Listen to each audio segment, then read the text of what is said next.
Sejam bem-vindos a mais um vídeo. Nós estamos aqui com o pastor Eziel. Nós vamos falar hoje sobre a importância da família na recuperação do dependente químico. E eu gostaria que você se apresentasse e falasse um pouco para a gente aí, quanto tempo o senhor já trabalha com recuperação. Se apresente. Ok, meu nome é Eziel Santiago, né? Sou pastor aqui na cidade de Sobral desde 2005 e também coordeno um projeto de recuperação desde 2008, por aí assim. A gente começou esse projeto de recuperação aqui na cidade de Sobral, né? Pastor, eu lhe convidei aqui para a gente falar um pouco sobre a importância da família na recuperação do dependente químico. Eu tenho assistido aí diariamente famílias sofrendo por conta do uso de drogas, abuso de drogas, e famílias sem saber o que fazer, né? Elas querem pedir ajuda, precisam de ajuda, mas muitas das vezes elas não sabem como abordar, quem procurar. E esse tema, nós vamos começar uma série agora, vou trazer vários convidados e a gente vai estar falando sobre esse tema, que é a importância da família na recuperação do dependente químico. E nós vou ler uma matéria aqui e eu gostaria que você comentasse, passasse um pouco da sua experiência com relação a isso. A importância da família na recuperação do dependente químico. A dependência química é uma doença progressiva, incurável, de terminações fatais. A droga é um mal que está dentro da casa de pessoas boas. Milhares de famílias vêm sofrendo e se destruindo por conta das drogas.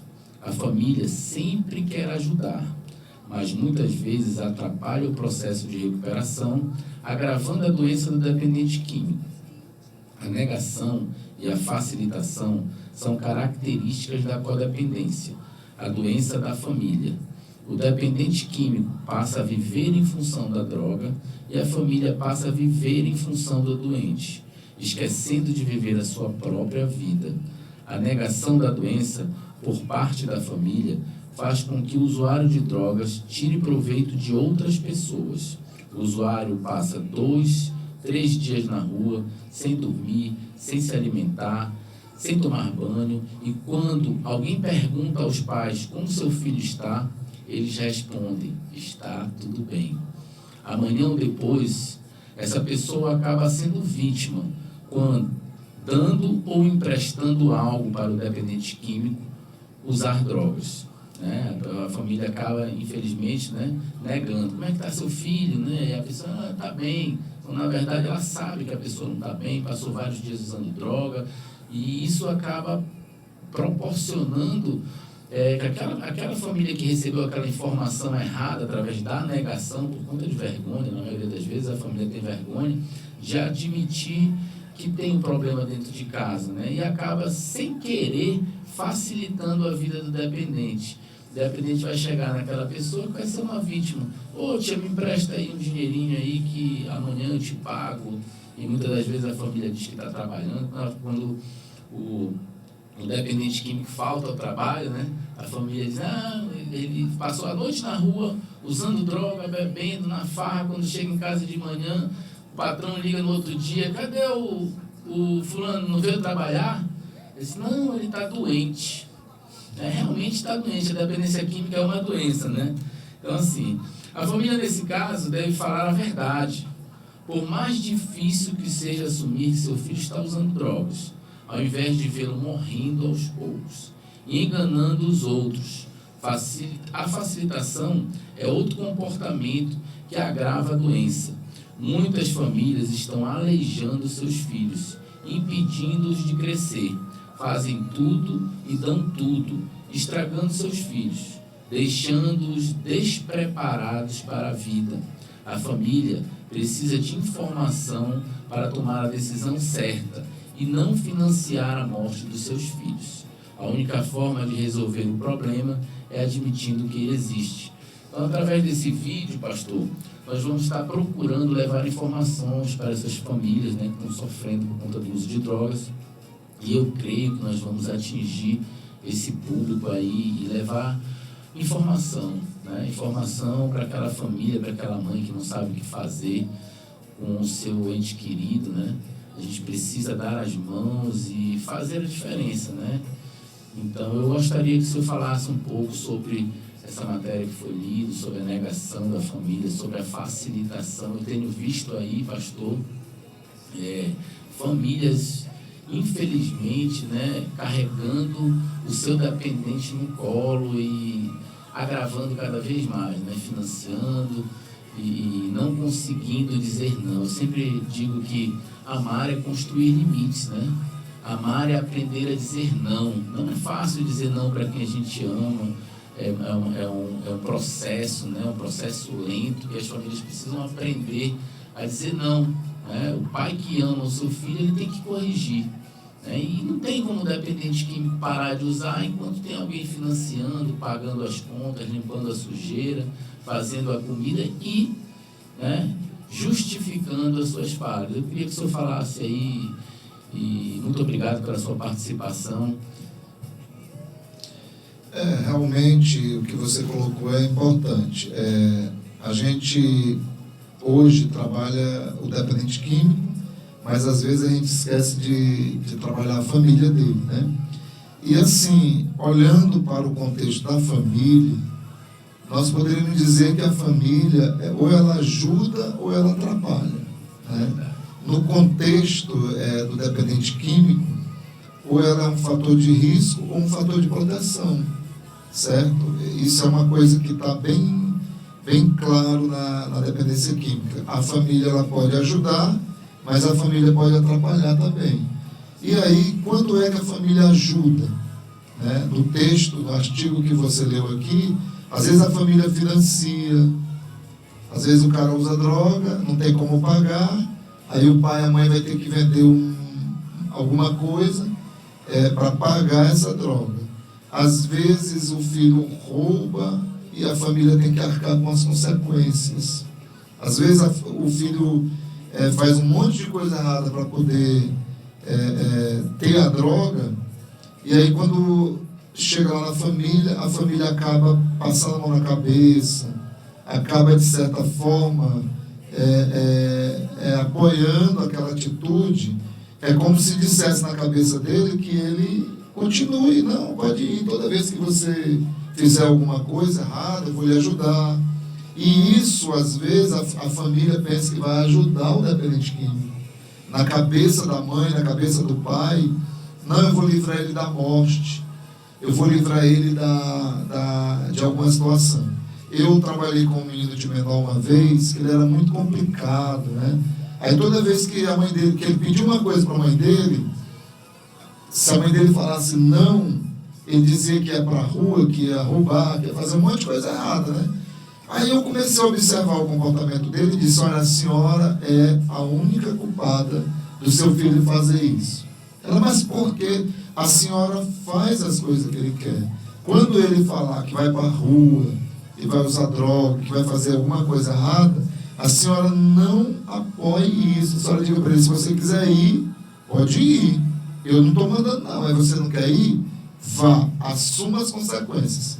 E aí eu orientei ela não deveria ceder, e ela conseguiu conversar com ele, explicar para ele que ela não tinha culpa, que ela não queria aquilo, que ele não deveria fazer isso, mas se ele quisesse fazer, que fizesse e arcasse com as consequências. E aí ela teve um êxito, porque ele não foi para a rua, ele não foi fazer coisa errada. Enquanto ela fazia o que ele queria, ele continuava usando droga. Depois que ela bateu o pé na parede, depois que ela impôs limite, o que aconteceu? Ele parou, ele se comportou. Então o que acontece? Eis a grande questão, como é que a família deve reagir diante de uma situação dessa? Fazer todas as vontades da pessoa ou não fazer? Porque se você fizer, a mulher às vezes está grávida para ganhar neném, o cidadão vai usar droga. Ele quando quer usar, ele usa mesmo. Às vezes a mãe está doente, a mãe tem problema de pressão, a mãe tem problema de pressão alta, a mãe sofre muito, e eles mesmo assim eles usam. Então a família ela precisa também estabelecer algum tipo de limite, certo? Se a família não impor limite, por exemplo, o menino chega e sai a hora que ele quer, volta a hora que ele quer, traz todo tipo de amigo, entra dentro de casa, come a hora que quer, come o que tem, chega em casa brigando. Então a família, ela perdeu a autoridade. A mãe, o pai não tem mais o controle sobre o filho. Mas a família precisa, os pais, eles precisam impor algum tipo de limite. Se ele chegar em casa, após a janta, ou após o almoço, ou as refeições, e ele ficar sem comer, né? Você não chegou no horário. Às vezes ele vem e ele ainda traz outras pessoas. Assim, é complicado, né? Porque a família, ela já traz aquele peso, o peso da culpa, né? Onde foi que eu errei, né? Ele não consegue compreender, a família, que a questão da droga é uma questão de escolha. Com certeza. Então, eu sempre digo que a mãe, o pai ou a mulher tem que colocar algum limite. Se ele não impor também, toda vez, se ele ceder todas as vezes, se eles cederem todas as vezes eles vão usar droga. Eu fiz um trabalho de pesquisa, eu passei uns 4 anos pesquisando sobre essa questão de comportamento, né? E aí, nesse trabalho que eu fiz, o trabalho para a faculdade, eu até coloquei aqui qual o trabalho que a família poderia desenvolver para ajudar os filhos a saírem da dependência química, né? A deixarem as drogas, né? Porque às vezes eles não sabem lidar com essa questão, não tem controle, não tem domínio, é vítima, sofre pressão psicológica, sofre todo tipo de pressão, e às vezes eles não param, né, para orientar o filho, para conversar. Às vezes o filho é violento demais, aí a mãe deixa para lá, as pessoas não querem lutar, não querem de maneira nenhuma enfrentar o problema.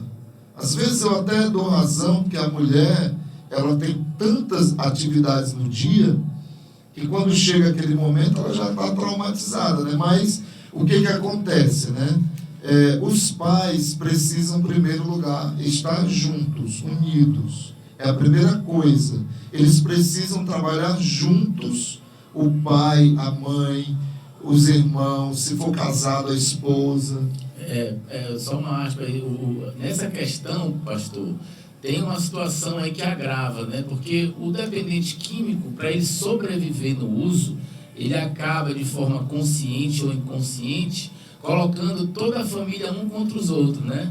Isso aí já é uma característica. Ele fala da mãe para o pai, do pai para a mãe, do irmão da mãe, do pai para o irmão, aí fica todo mundo um contra o outro, e ele falando com todo mundo, se dando bem em cima de todo mundo. Como é que fica essa situação? Com certeza. Aí o que acontece? Como eu estava falando, né? Geralmente os pais eles se distanciam, ficam longe um do outro. Então o pai, por ser o cabeça, ele vai ter mais condições de ajudar esse filho, porque ele vai ter que ter pulso firme, ele vai ter que sentar com ele e dizer para ele: olha, você tem que respeitar a família, você tem que ter cuidado, você tem que cumprir os horários, você tem que estar presente nas refeições. Claro que às vezes isso é muito difícil, porque essa família vai estar trabalhando com pessoas que não têm um pingo de responsabilidade. Mas aí a gente vai ter que procurar colocar uma certa disciplina na vida desse rapaz. Ele vai ter que seguir alguma disciplina. Ou dessa moça, né? Seja o homem ou a mulher, né? Ele vai ter que ter. E aí, às vezes as pessoas pensam que disciplina é pegar um pau e tacar na cabeça. Aí eu pesquisei uma pesquisadora, que eu gosto muito do trabalho dela. Inclusive, ela tinha um programa no SBT, que eu não sei porque que esses programas não ficam na televisão, né? É aquele programa Super Nani, onde a gente vê que ela consegue Fazer com que as crianças que não dormiam, passem a dormir, né? Aí eu estava vendo aqui, eu vou ler aqui rapidinho para os pais, o conceito por trás da palavra disciplina. É quase sempre distorcido e mal compreendido. Disciplinar tem a mesma raiz do verbo discipular, né? Que significa educar, treinar, ensinar. Quando entendemos isso, tomamos consciência da nossa responsabilidade na educação dos nossos filhos. Disciplina tem a ver com educação, não com castigo ou punição. Deixar de disciplinar as crianças, estou falando criança aqui porque quando ele tiver adulto é mais difícil, é praticamente impossível. Então, é deixar eles entregues a si mesmos. Se você não ensina o seu filho a nada, se ele faz o que ele quer, se ele não tem horário para nada, se ele come a hora que ele quer, se ele acorda a hora que ele quer. Às vezes eu vou visitar pessoas 10 da manhã, o cidadão está dormindo. E a mãe trabalhando e o pai também. Então as coisas, elas estão erradas. Não é para ser desse jeito. Já que ele está dentro da sua casa, que ele mora com você, ele é obrigado, sim, a seguir as regras daquela casa, as normas daquela casa. E o pai, por ter o pulso firme, ele vai precisar ter um momento para ele conversar com o filho dele, ou com a filha, mesmo sabendo que é uma tarefa praticamente impossível conversar com o usuário de droga. Mas vai ter um momento que ele vai estar vulnerável, que ele vai estar abatido. Aí, essa família vai ter que estar preparada, ela vai ter que ter tempo para conversar. Só que também hoje, irmão Luciano, as pessoas querem, elas usam muito a lei da compensação. O que é a lei da compensação?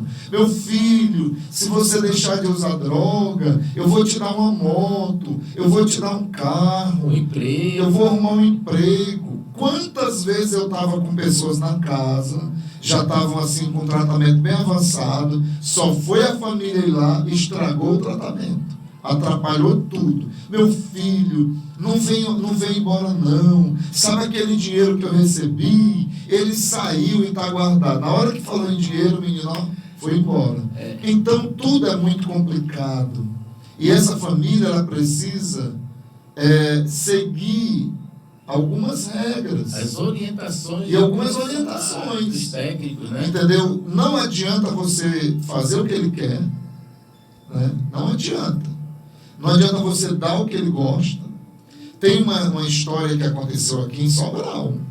Uma pessoa, ele montou uma casa de recuperação, e nessa casa de recuperação, as pessoas podiam fumar, podiam beber, e podiam sair para namorar.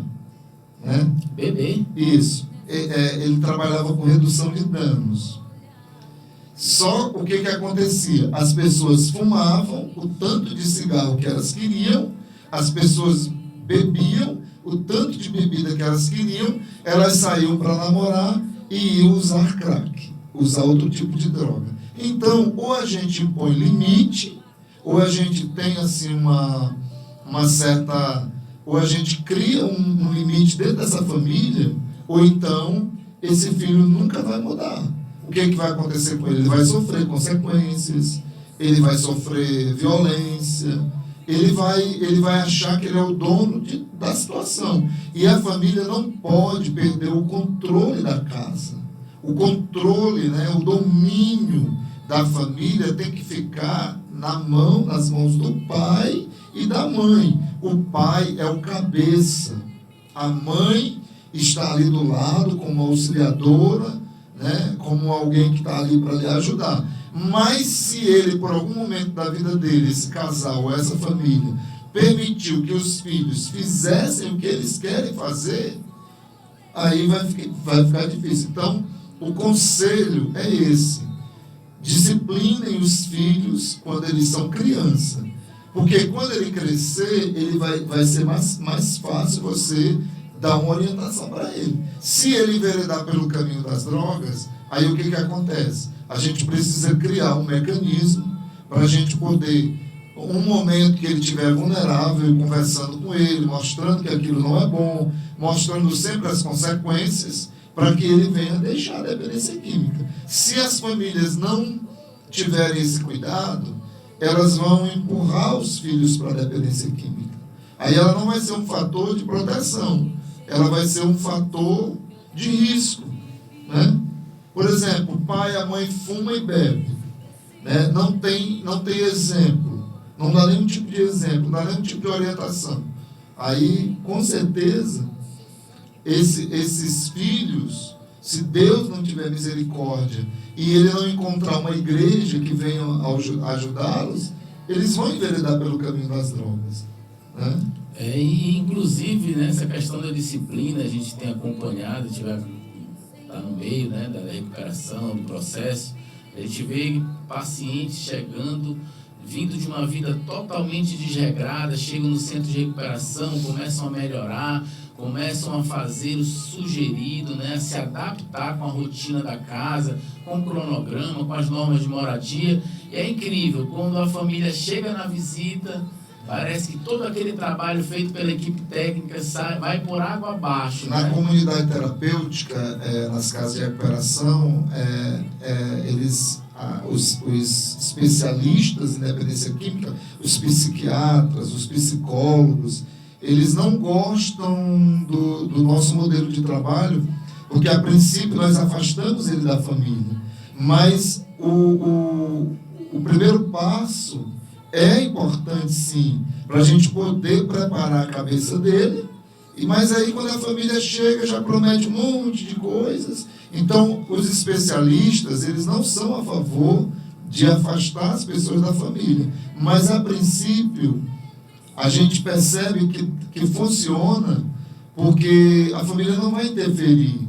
A família não vai ficar fazendo os gostos daquela pessoa, né? Por isso que às vezes dá certo. A família às vezes quer premiar o seu filho, o seu ente querido, por uma coisa que ela necessita fazer. Aquilo é para o bem dela. Parece que ela está fazendo algo. Essa questão da compensação é uma coisa assim que complica. Esse afastamento, né?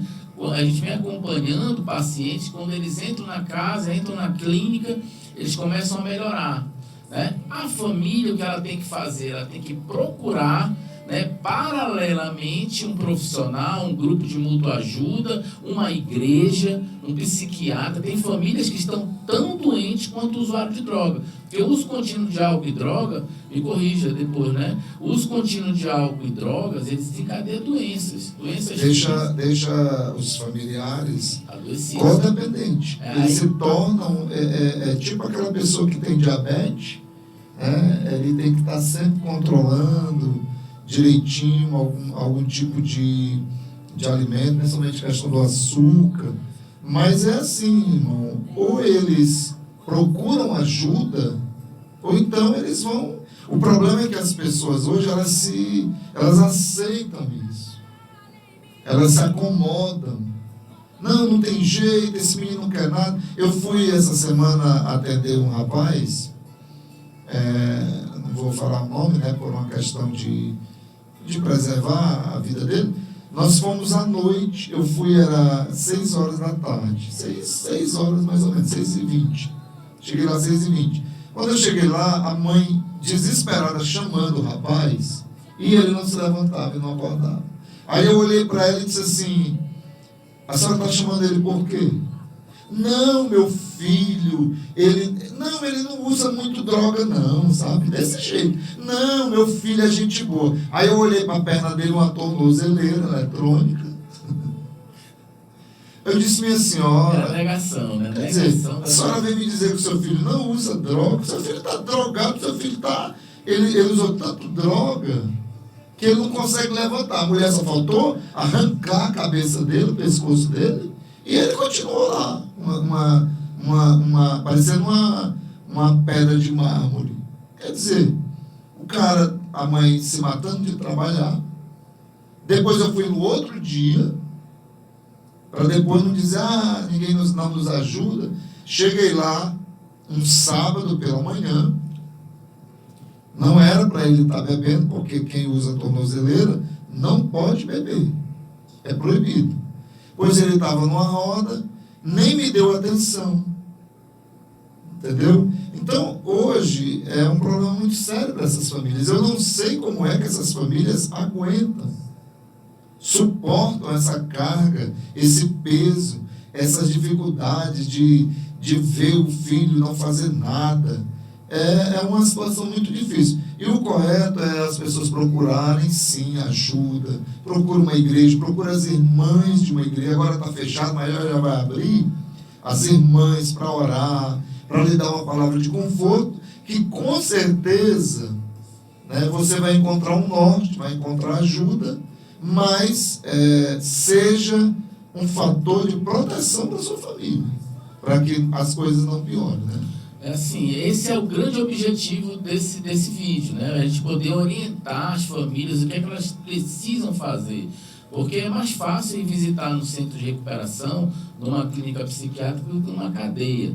Né? Na cadeia é muito mais constrangedor, tem muito mais limites e tem droga dentro da cadeia. Né? Infelizmente, tem tudo dentro da cadeia.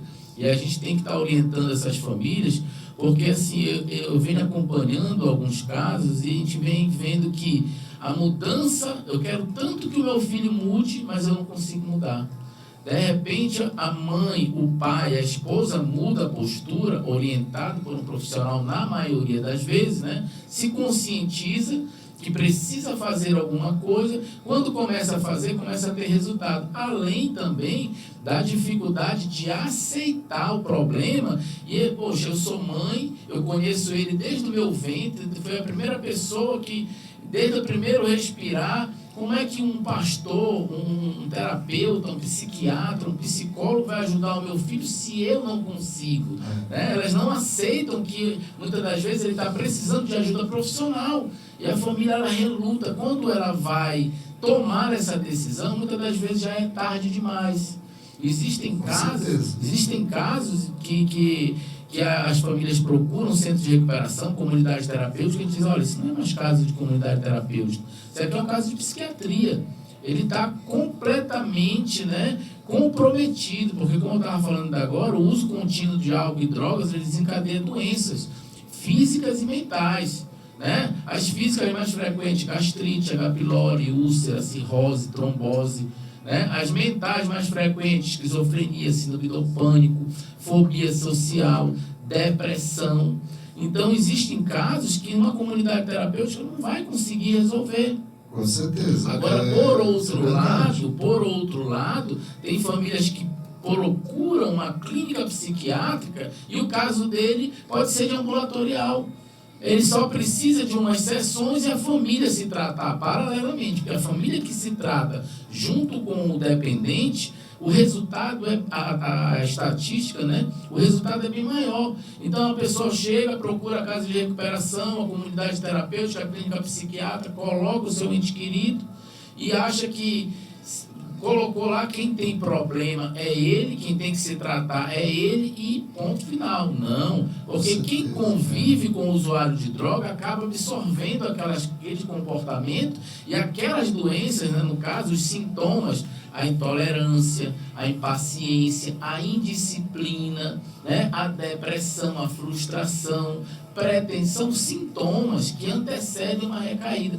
Então, uma mãe, uma esposa, um filho de um usuário de droga, ele sabe quando ele vai recair, quando ele vai beber. Porque ele sinaliza, é igual um carro. Quando um carro vem e tiver um motorista habilitado, ele vai dobrar para a direita, ele vai dar o pisca. Então, o dependente químico, quando ele vai usar, ele sinaliza.